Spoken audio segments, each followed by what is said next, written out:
How did first century believers worship? What did worship mean to them? Did they have worship services like the modern church? Well, if you poke around the New Testament, you will discover a disconnect.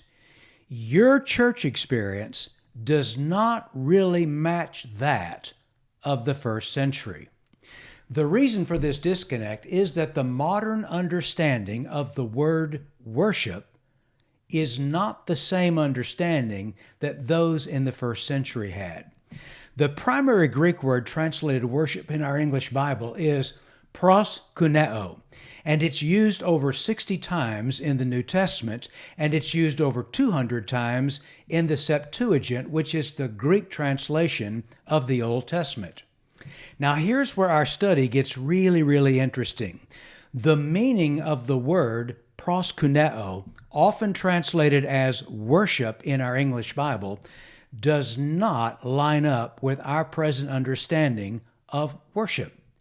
The modern church uses the word worship in a variety of ways. We have the hour of worship. We have the worship center.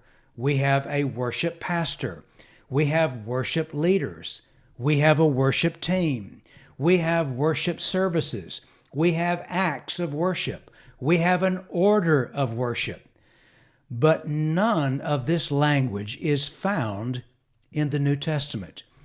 These modern worship phrases are never used in the New Testament to describe what happened when early Christians gathered together, when they assembled as a body. The word worship was never applied to what first century Christians did in their assemblies. When the early church gathered, their meetings or assemblies are never said to take place in order for people to worship God. The language is not there. Now, some may object and say, well, wait a minute. The word worship is used throughout the New Testament. Well, true, but what did the Greek word proskuneo, translated worship, what did that word mean to ancient people? This meaning matters because modern church, that is the church that you and I are very experienced with, we take worship very seriously.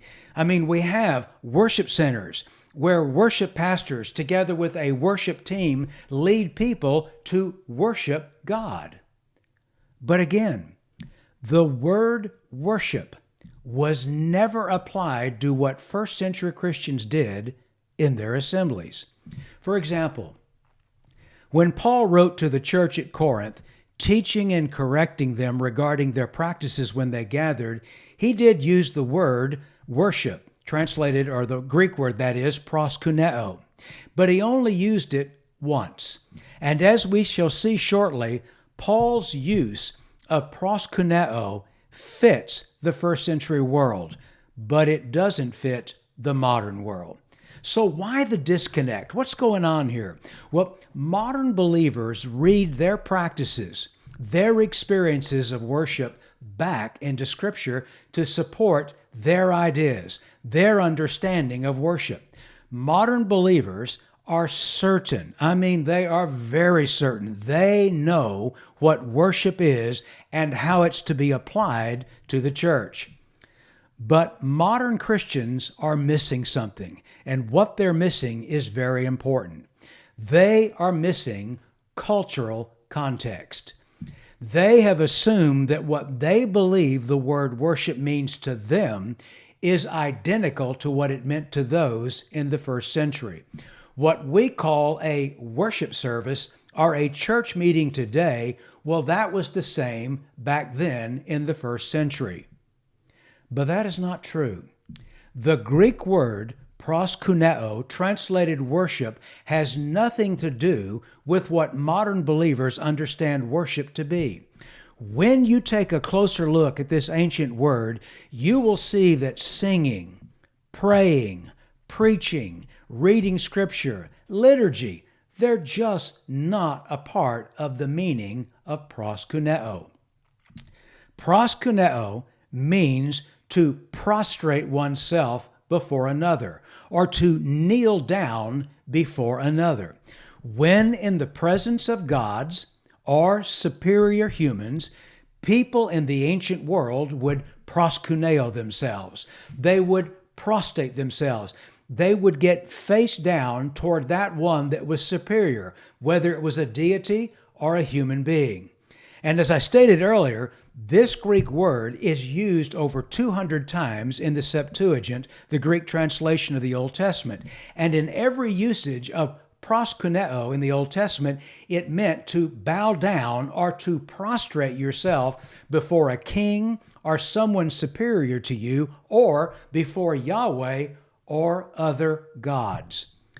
Most Greek lexicons, when you look up this word proskuneo, they will translate it either as bowing down or worshiping. Those are the two choices that you're giving, bowing down or worshiping. If it's done before a human, they will translate that word as bowing down. Good example is found in Genesis with Joseph and his brothers. Now, Joseph was governor over the land. He was the one who sold to all the people of the land. And Joseph's brothers came and bowed themselves before him with their faces on the ground. Note, Joseph was governor. He was in a very high position. When his brothers came into his presence, note what they did.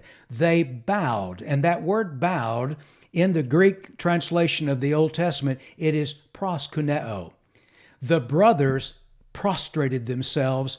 They were face down on the ground before Joseph because Joseph was a high-ranking member of Pharaoh's court. But if proskuneo is used in reference with deity, these same Greek lexicons will translate it as worship. Good example of this is when the Magi, the wise men, when they come into the presence of the baby Jesus. We read in Matthew, "And going into the house, they," that is the Magi, "saw the child with Mary, his mother, and they fell down and worshiped him." Notice that word worship. It is the Greek word proskuneo. When the Magi saw the child, that is Jesus, they had found the king they were looking for. And what did they do? They fell down and they prostrated themselves before him. Those wise men knew that they were in the presence of a king, and they acted accordingly. They fell on their faces, prostrated before Jesus. Please note, in both cases, whether it's with Joseph's brothers or with the wise man, the word proskuneo, it means exactly the same thing. It's the same word. It means to prostrate yourself toward another, to get down, either face down on the ground or on your knees before that one that is superior, or before God or other deities, if you will. That's what the word meant. And as I've stated, in the ancient world, this word was a form of greeting, and it was a formal way of greeting, if you will, when you were in the presence of someone greater, whether it be human or whether it be God. And another indication that gives us some idea of what this word proskuneo means is how it's used with other words. As we have read with the wise men, what did they do? Well, it says they fell down. Well, obviously they fell down on their faces, and then uses the word translation with the word worship, but it's actually proskuneo. They prostrated themselves before the child Jesus. Another example is found in Revelation. "And all the angels were standing around the throne and around the elders and the four living creatures, and they fell on their faces before the throne and worshiped God." Note, the heavenly beings, these divine beings, they were gathered around the throne of God. They were in the presence of deity, and accordingly, what did they do? They fell on their faces and prostrated themselves toward God. That word worship, it is the word proskuneo, meaning to prostrate yourself. And again, Let me just give you another example where the word proskuneo is used in Matthew 28, following the resurrection of Jesus. And behold, Jesus met them, that is the disciples, and said, Greetings. And they came up and took hold of his feet and worshiped him. When the disciples met with the resurrected Jesus, note what they did. They took hold of his feet. My friends, the only way you're going to take hold of someone's feet is when you get flat on your face before that person. You're down, face down on the ground, grabbing that individual's feet. What these men were doing is they were prostrating themselves before him. That word worship, it is the Greek word proskuneo. It means to prostrate before another. That's what they were doing. They were on their faces on the ground, taking hold of Jesus' feet.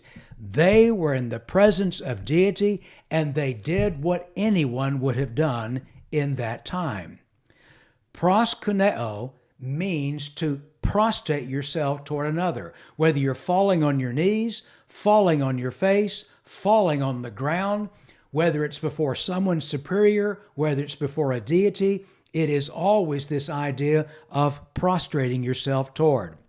But Bible translators are making a judgment call when they say that the word proskuneo means bow down when applied to humans, but worship when applied to God. But you need to remember, the word proskuneo means the same whether it's applied to a human or whether it's applied to God. It means to prostrate toward, to be on your face, on the ground, or on your knees toward the individual, prostrated before them. But when proskuneo is translated as worship in reference to God, as you see in most translations, it causes the modern reader to apply a modern-day understanding of worship to the biblical text.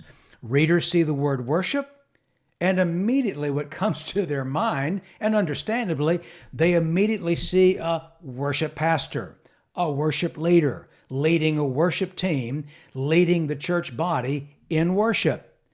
And a good example of reading a modern-day understanding of worship back into a biblical text is found in 1 Corinthians 14. In this text, Paul uses proskuneo in relation to unbelievers coming into the assembly of Christians. And by the way, in this 14th chapter of Corinthians, the only time he uses this word is right here. Let me read it to you. But if all prophesy and an unbeliever or outsider enters, he is convicted by all. He is called to account by all. The secrets of his heart are disclosed.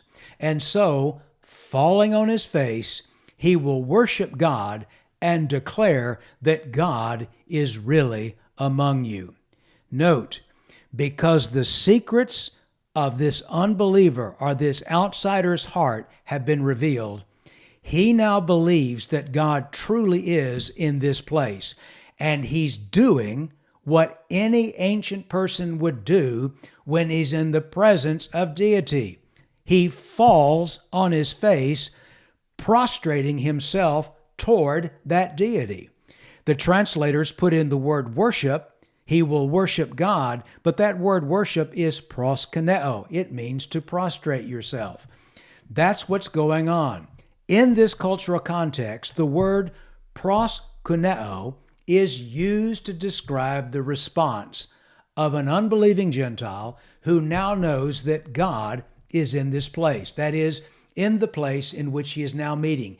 He is very much aware that God is with these people that he has assembled with. And so what does this Gentile do? He formally greets God by falling on his face and prostrated himself before God.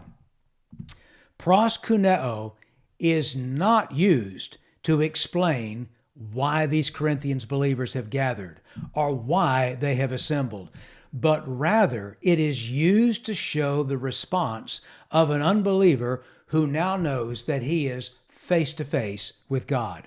This new believer that is, falls on his face and he prostrates himself toward God. But this is what's interesting.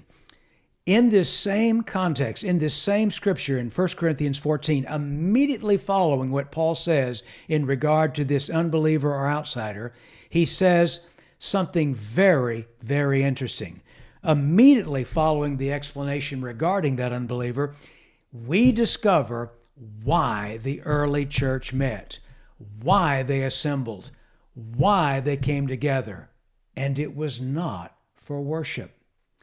Paul expressly directed that when the church came together, it was to do so for the purpose of edification. Watch this. What then, brothers? When you come together, each one has a hymn, a lesson, a revelation, a tongue, or an interpretation. Let all things be done for the building up. Did you see that? He's saying, when you come together, each one, please note, when they assembled, when they came together, everyone was expected to have something. And what that something was, whether it's a hymn, a lesson, a revelation, so on, all of it was to be done for the building up. Let all things be done for edification, for the building up of one another. It was not being done for the worshiping of God. Obviously, there's an element of worship going on. We get that. But Paul never wrote that people went to church to worship. They didn't assemble to worship. And it makes sense. How does the church go to church to worship? That doesn't make any sense at all. The word church, as many of you probably know, is the Greek word ekklesia. It means the called out ones. It's referring to believers. The church is not the building. I think most of you probably are aware of that. It is people who have placed their faith, their faithfulness, their loyalty in Jesus as Lord. And when they come together, they do so to build up, to edify one another. The gathering or the assembling of believers in the New Testament was linear, a mutual give and take in practice, if you will. These people came together, they gathered together, they assembled, and they did so for one purpose: to encourage one another, to exhort one another, to build up one another, to pray for one another, to comfort one another, to forgive each other, to confess their sins to one another. All of these one another passages, all of this was why they came together. This is what the New Testament shows, and shows again and again. When these believers gathered together, they came. Now, they did pray and they did sing, but even these activities were for edification, the building up for one another. When Paul was writing to the church at Colossae, this is what he wrote: "Let the word of Christ dwell in you richly, teaching and admonishing one another in all wisdom, singing psalms and hymns and spiritual songs with thankfulness in your heart." Note what they're doing. They are teaching and admonishing one another. In other words, they're coming together. They're all part of this. And they're doing it in all wisdom. And how? They're singing psalms and hymns and spiritual songs. But the reason they're doing it is for the admonishing and teaching of one another.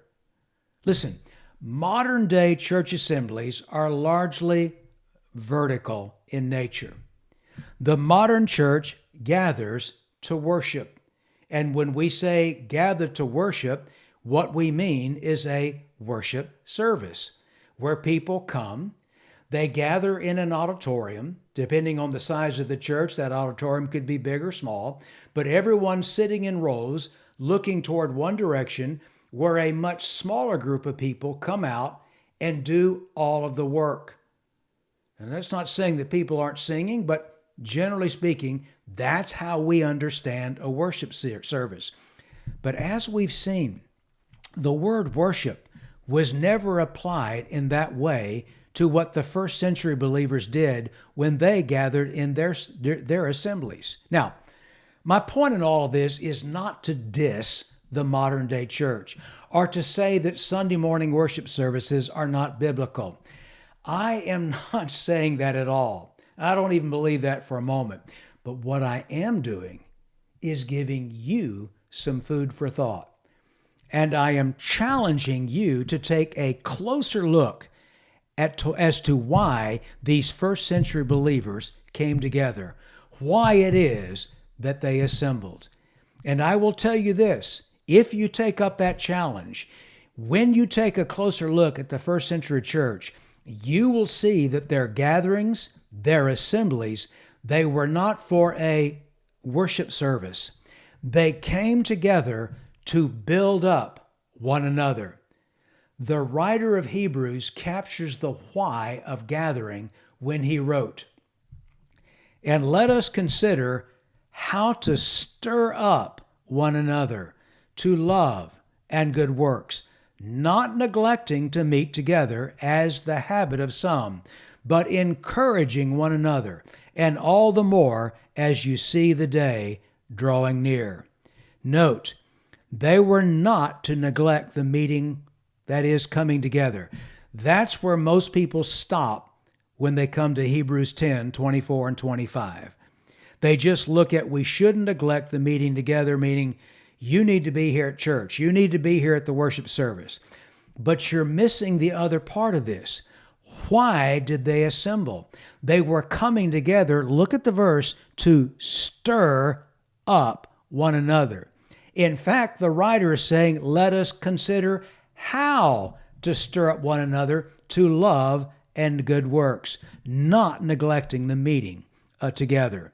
In other words, they were assembling to stir up one another, to edify one another, to build up one another. Now, with this understanding in mind, you will be in a better place to see why these early Christians gathered together. And you will see that the word worship was never applied to what they did in their assemblies. They gathered, they assembled to edify, to build up one another. Well, I do hope this has been helpful. I always find when I take a closer look, particularly in the book of Acts, it's always very challenging to me. And I'm wanting you to do the same. Listen, if this has been helpful, take a moment to hit that like button. And as always, if you've not yet subscribed to this channel, please do so as well. As most of you probably are aware, I put out a video every week. And again, my goal, my heart, my desire, my intent is to help all of us, myself included, to grow in our understanding of this marvelous book we call the Bible. It's actually a book that contains many books, and there is so much to learn and to understand all of who God is and what is God doing in our midst. So listen, come and be a part. Take a moment to hit that subscription button. And again, thanks for taking the time to watch this video. I know your time is valuable, and I appreciate you taking that time.